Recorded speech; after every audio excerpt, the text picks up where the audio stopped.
Second, एक एक करके। ये लोग पूरे के पूरे बेशरम में हलाला को समर्थन करने वाले ये लोग बेसाबिर्दी का बढ़ावा दे, ये पहला इनको तो खुलेआम काला जो है ना पूरा चेहरा काला करके भेज देना चाहिए। ये लोग महिला अधिकार पे कभी नहीं बोल सकते। देखिए भैया, इनको दिक्कत इसलिए हो रहा है कि अंबर जैदी दीदी को 72,000 हूर तो नहीं मिलेगा, लेकिन इनको मिलेगा। इसी परेशानी में ये लोग फंसे हुए हैं। अगर आप यही टाइम्स नाउ का अगर आप लेके माइक अगर आप हिंदू से पूछते हैं कि आपके घर में कितना बच्चा, तो बोलेगा हम दो हमारे दो। अगर आप इन लोग से पूछेगा तो ये लोग बोलेंगे हम तेरा हमारे 70, सबके हाथ में ईंट और पत्थर, जीते जी संभलती नहीं एक भी, और मरने के बाद भी चाहिए इनको 72। सर अगर इस देश में एक विधान एक संविधान अगर लागू हो रहा है तो क्या दिक्कत है सर? अगर हर कोई अगर भगवा ओढ़ के जाने लगे, हिजाब पहन के जाने लगे, तो स्कूल रहा किस बात का? यूसीसी से अगर इस देश में आ रहा है तो हम तेरा हमारे 70 मत करिए, आपको ना 72 हूर मिलेगा। इस देश में एक विधान होना चाहिए। और दूसरी बात सर, ये हम लोग को कनेक्ट करे थे अपने से। आपके यहाँ हलाला होता होगा, ट्रिपल तलाक होता होगा, हमारे यहाँ कुछ नहीं होता। हमारे यहाँ यत्र पूजनते रमनते देवता कहा जाता है। ठीक, हाँ सर, जल्दी से जल्दी। हाँ, समान नागरिक संहिता का मैं स्वागत करता हूं।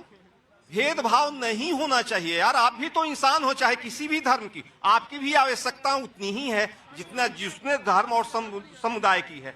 फिर आप अलग से अपना। ठीक बात है। हाँ जी, आपको भी कुछ कहना है? हाँ क्या बाबूजी, आपको कुछ कहना है? हाँ जी सर, मैं ये कहना चाहता हूँ, जो हमारे सिपाही देश के लिए लड़ते हैं बॉर्डर पे, तो उनके लिए अलग अलग कानून बनना चाहिए। उसमें हिंदू भी है, मुस्लिम भी है, क्रिश्चियन भी, सारे। ठीक बात है, वहां पर भी अलग अलग कानून नहीं होना चाहिए, इधर देश में भी नहीं होना चाहिए। क्या जी? सबका एक जैसा कानून होना चाहिए, एक ही विधान होना चाहिए। कहाँ के रहने वाले? दिल्ली के रहने वाले, सुभाष नगर के। इसमें हिंदू मुस्लिम क्या करना, मतलब बिल्कुल इज्जत करना चाहिए। बिल्कुल हिंदू मुस्लिम नहीं होना चाहिए ना, ये धर्म की लड़ाई खत्म हो जाएगी। एक देश एक कानून तो 1947 में लागू हो जाना चाहिए था, जो 47 में नहीं हो पाया, अब हो जाएगा। क्या जी? वसुदेव कुटुंबकम या बनी आदम, हम सब एक हैं और हिंदुस्तान में सब मुस्लिम है, हो हिंदू हो चाहे सब एक हैं। एक देश एक कानून, एक कानून होना चाहिए। एक देश एक कानून, एक देश एक कानून होना चाहिए। अब देखिए, ये सब वो लोग हैं, सरदार जी से भी पूछ लेते हैं। वाहिगुरु जी का खालसा, वाहिगुरु जी की फतेह। भाई साहब, आप दुनिया भर की इंटरव्यू ले रहे हैं, मैं तो एक ही बात कहूंगा, हिंदुस्तान जब औरंगजेब ने इतना जुल्म किया था तो किसने तलवार उठाई?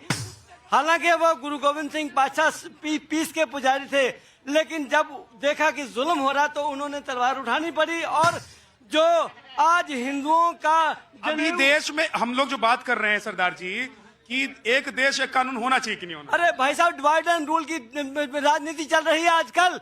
तो इनको बोलो सीखें, अगर राज करना है गुरु गोविंद सिंह जी से सीखे, बंदा सिंह बहादुर से। ये डिवाइड एंड रूल की ठीक। क्या जी? बड़ी एक कानून होना चाहिए देश में, एक कानून होना चाहिए। उसको इतने बड़े देश में एक देश एक विधान एक कानून क्यों नहीं होना चाहिए? बहुत पहले हो जाना चाहिए था। अब इन मौलाना को क्या दिक्कत है, मैं आपको बता दूं। इनको जैसे भैया कह रहा था ना, लड़का कह रहा था कि इनको पत्थरबाज बनाने क्यों, कि अपना वोट बैंक। ठीक, एक सेकंड। हाँ। देखिए, हमारे सैयद साहब कह रहे थे, दुनिया भर का पढ़े लिखे और संविधान की बात कर रहे थे। संविधान के नीति निर्देशक तत्वों में संविधान निर्माताओं ने अपेक्षा की है कि एक देश एक कानून होना चाहिए, यूसीसी होना चाहिए। पढ़े लिखे की बात करते हो, लिखा है लेकिन तुम पढ़ते नहीं हो। दूसरी बात, गोवा में एक समान नागरिक संहिता लागू है, क्रिश्चियन डोमिनेटेड स्टेट है, वहाँ किसी को प्रॉब्लम नहीं है, बौद्धों को प्रॉब्लम नहीं है, क्रिश्चियन को प्रॉब्लम नहीं है, ईसाइयों को प्रॉब्लम नहीं है, एक खास समुदाय को प्रॉब्लम है। किसको प्रॉब्लम है? जो मानता है खास समुदाय में ये भी अंबर जैदी आती है, नहीं आती है।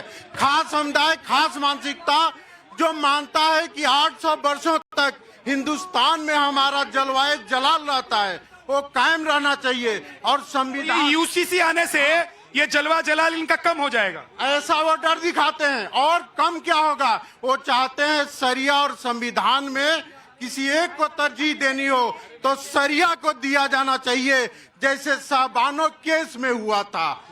विद्या भाई, आपका शो जनता का शो है, जनता ने सवाल किया, जनता को जवाब मिलना चाहिए। भाई इधर सुनिए जरा, आपने कहा मेडिकल के लिए, एजुकेशन के लिए क्या किया?